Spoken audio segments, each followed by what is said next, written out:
Beleza, galera? Sexta de manhã, estamos aqui novamente no Confra Jovem para passar para vocês tudo que está rolando nesse período da manhã. Fique ligado.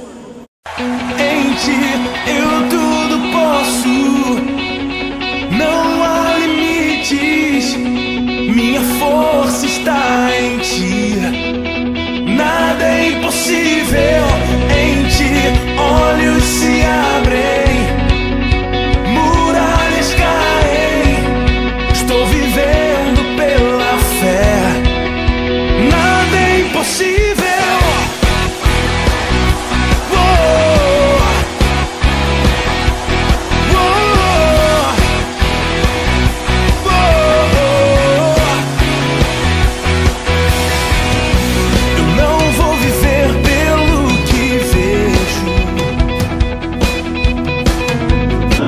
Está sendo encerrada agora a programação da manhã com a banda Preto no Branco.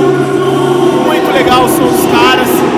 A gente chegou aqui, teve um louvor com o Lucão, que é do Ministério Lagoinha também, foi muito legal. Depois a pastora Ezenete trouxe uma palavra sobre seja inabalável. Ela trouxe 3 pontos de como ficar firme. O primeiro deles, buscar em primeiro lugar o reino de Deus e a sua justiça. Busque a presença de Deus. Em segundo lugar, conheça Deus e a sua palavra. A palavra de Deus fala: conhecereis a verdade vos libertará. Jesus disse: o meu povo erra por não conhecer as Escrituras. E ele a questionou: você conhece os seus direitos? Leia a palavra de Deus. E o terceiro ponto, permaneça em Cristo. Não se esconda nos seus problemas, que você possa permanecer firme, permanecer buscando a esse Deus maravilhoso. Ela disse: Deus não precisa do seu trabalho, Deus ele quer a sua vida.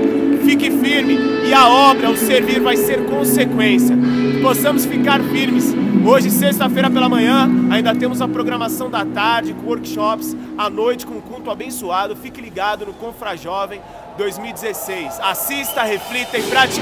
Deus abençoe, galera!